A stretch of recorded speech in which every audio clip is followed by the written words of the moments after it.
can feel a certain electricity in the air, can't you? A little crackle. It's in the air, man. We're making the turn into the general election right now, and the first debates, okay, they're just a few weeks away.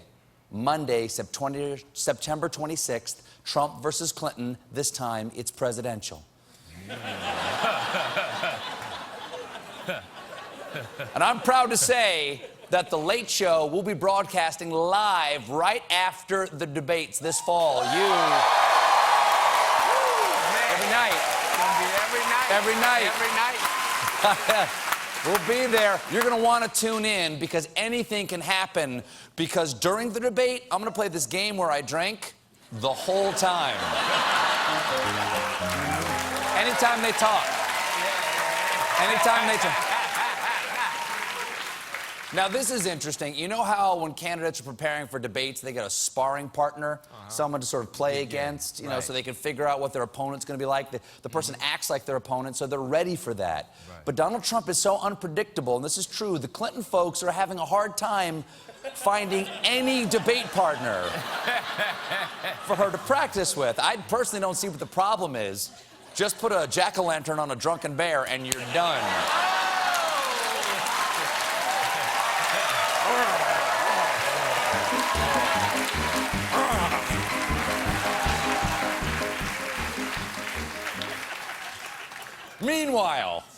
Meanwhile, last week we found out that former Fox News CEO Roger Ailes is advising Donald Trump for the debates. Now, keep in mind, Ailes was just fired for sexual harassment.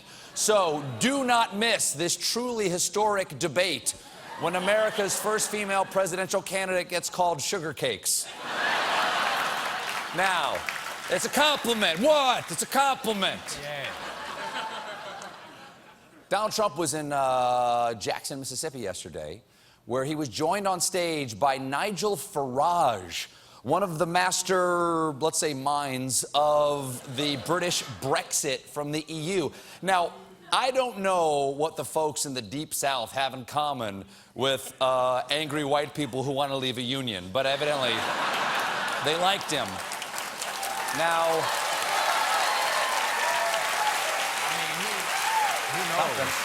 Something. Who knows? Something there. I don't know what it is. Now, when Donald Trump addressed the crowd, he went right after Hillary Clinton. Hillary Clinton is a bigot. Woo!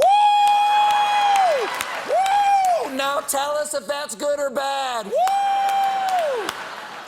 Now, don't know. Might be a compliment. Now, you're a bigot, sugar cakes. Now, I know it's hard to look away from Donald Trump when he's talking, but let's play that clip again, Jimmy, and I want to ask the audience, focus on the woman right behind him. Hillary Clinton is a bigot.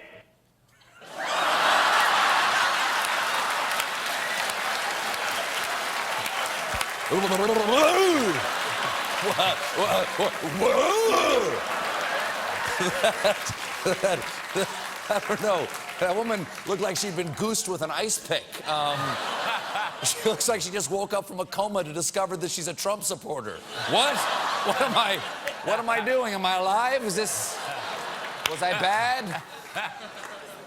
Now, with everything Donald Trump's been up to lately, it can be easy to forget that one of the things he's doing is running for president. Now, tonight, he was supposed to give a landmark speech laying out his new immigration policy, but instead, he's at a fundraiser in Aspen, Colorado.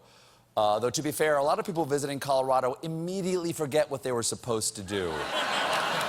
Now, Trump has repeatedly sworn from the beginning of his campaign, from day one, if elected, he'll deport 11 million undocumented immigrants. And if you disagree with him on that, well, now he does too.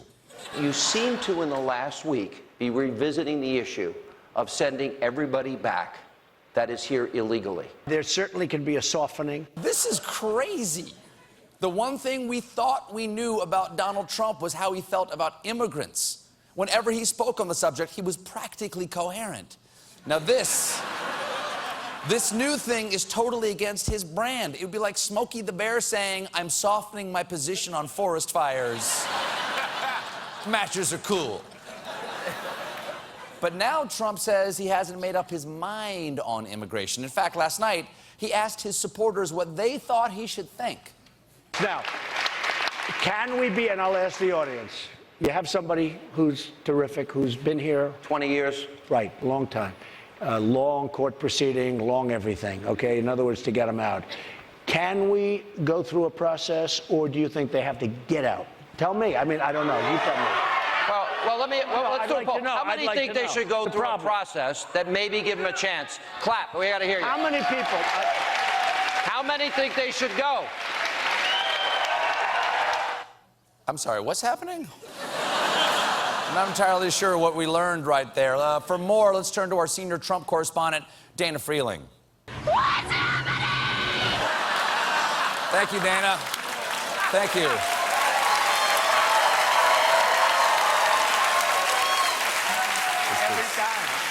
Every time.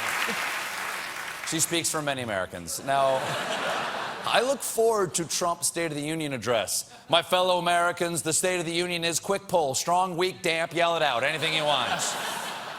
And Trump wasn't done polling the people. He asked them a lot of tough questions, and he asked them all at the same time. Look, let me ask you the process. So you have somebody that's been in the country for 20 years, has done a great job, has a job and everything else. Okay, do we take him and the family, her or him or whatever, and send him out? And they're gone?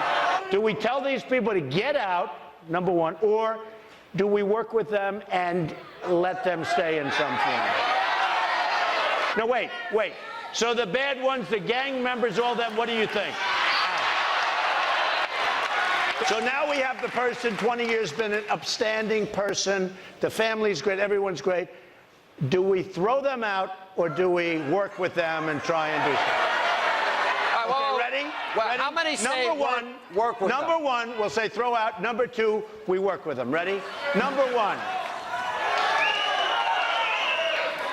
Number two. I think it's fair to say that was a pile of number two.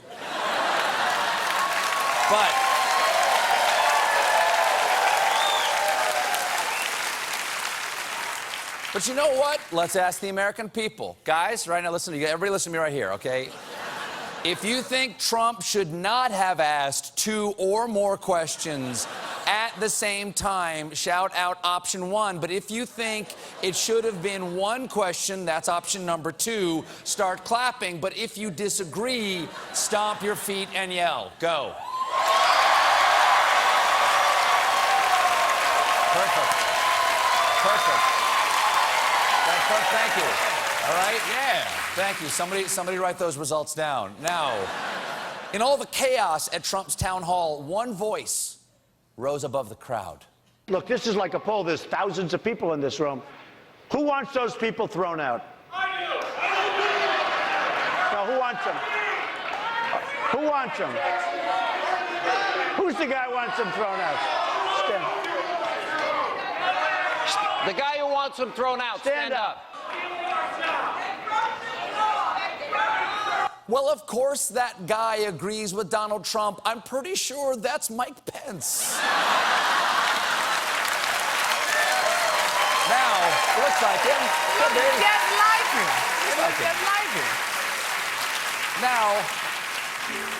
Now, based on that town hall last night, I think I know what his decision will be. Letting the American people decide which immigrants are allowed to stay in a new reality show called So You Think You're One of the Good Ones. Let's play right now. Starting with our first undocumented contestant, Juan Martinez. Juan has been in the country for 2 decades. He has a steady job, no criminal record. He's an active member of his church, but on the other hand, he does smack his gum real loud and still has his Christmas lights up.